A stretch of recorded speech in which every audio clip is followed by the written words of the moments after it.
Le Bossu, un film de 1934 de Adolphe Hornstein, alias Renesti, d'après le célèbre roman de Paul Féval, avec dans la distribution Jocelyne Gaël, Germaine Laugier, Robert Vidalin, Samson Fenzilber, Jim Gérald.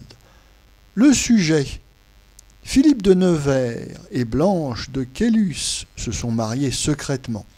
Philippe de Gonzague, qui convoite l'héritage et la femme de Nevers, assassine ce dernier. Henri de Lagardère fuit vers l'Espagne avec Aurore, la petite fille de Nevers, qu'il rendra à sa mère 20 ans plus tard, après avoir châtié Gonzague. Notre avis. Nombreuses sont les adaptations cinématographiques du célèbre roman de Paul Féval, Le Bossu. Durant le cinéma muet, nous avons une version en 1914, 1922, 1925, puis avec le parlant, nous avons cette version de 1934 avec Robert Vidalin dans le rôle du Bossu.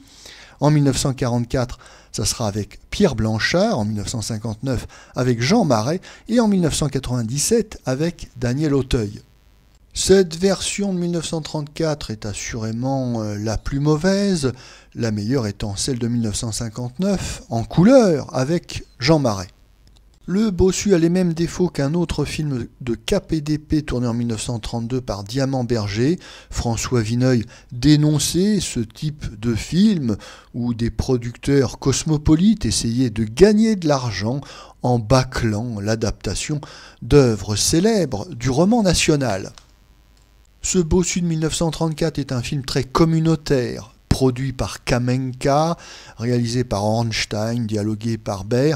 On spécule ici sur le goût du public populaire français pour son histoire, et en particulier pour ce roman feuilleton célèbre, Le Bossu, mais il y a escroquerie, il y a vol, le public sera trompé.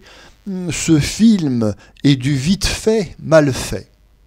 Le très médiocre Adolphe Hornstein, alias Renesti, s'efforce avec difficulté de mettre en image, d'une manière très statique, par une série de plans fixes, les principaux épisodes du roman Le Bossu.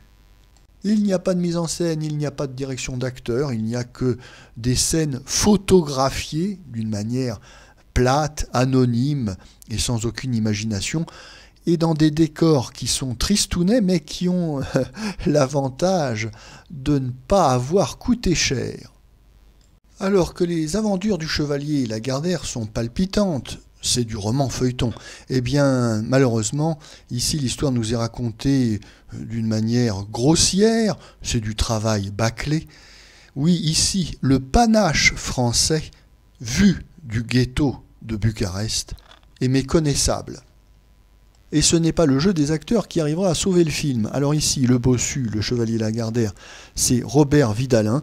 Robert Vidalin, acteur lisse, anonyme, qui n'arrive pas, bien sûr, à retranscrire le pittoresque du personnage qu'il interprète. Mais il faut dire que Robert Vidalin a d'autres qualités, puisqu'il est franc-maçon et communiste. Et ses partenaires ne sont guère plus convaincants. On aura quelques regrets de voir Jacques Varenne, qui interprète le prince de Gonzague, aussi mal dirigé. Jacques Varenne est un bon acteur, mais ici, il joue d'une manière trop théâtrale, il n'est pas dirigé.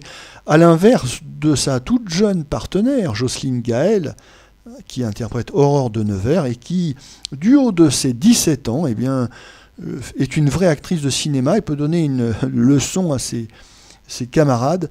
Elle a un jeu naturel, franc et spontané.